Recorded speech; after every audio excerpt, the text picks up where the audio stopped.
Amelia Dyer killed 400 babies and dumped their bodies in the River Thames. The nurse from Reading was arrested on the 2nd of May 1896. A jury found her guilty of their murders and she was sentenced to death. Her criminal record is among 500,000 now available to view online. By the end of the year, there'll be 2.5 million. It means you can find out whether there's criminality in your family history. You might get an age, a description of what they looked like. You may even get a photograph as well, which is amazing if you discover that. I mean, coming face to face with your ancestor, it's quite rare. The paper records have been digitised here at the National Archives in West London so that they can be accessed from anywhere in the world. I think it's very interesting to know the background of your family, whether they are criminals or not. Where I come from, the ancestry is very important, so I would be certainly interested in reading those papers. They want to know about their past no matter what. So, it's part of themselves.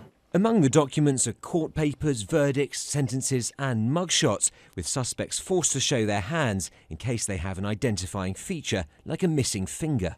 What these documents also give you is a fascinating insight into what the criminal justice system was like at the time. This is a letter written by a lady called Margaret Cantlin to the Home Office, begging for mercy for her son, who'd been transported to Australia for life for stealing a handkerchief. In the main, we don't have much detail about ordinary people's lives in the 18th and 19th centuries.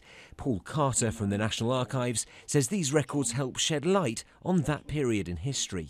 You'll get the rural poacher, you might get early trade union cases in here for when the trade unions were illegal.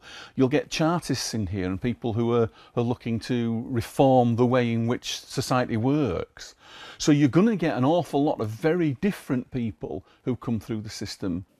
On the Find My Past website, you can also find birth, marriage and death certificates. And if you're not related to one of the criminals, you may find you're descended from a victim. Richard Suchet, Sky News, at the National Archives in Kew.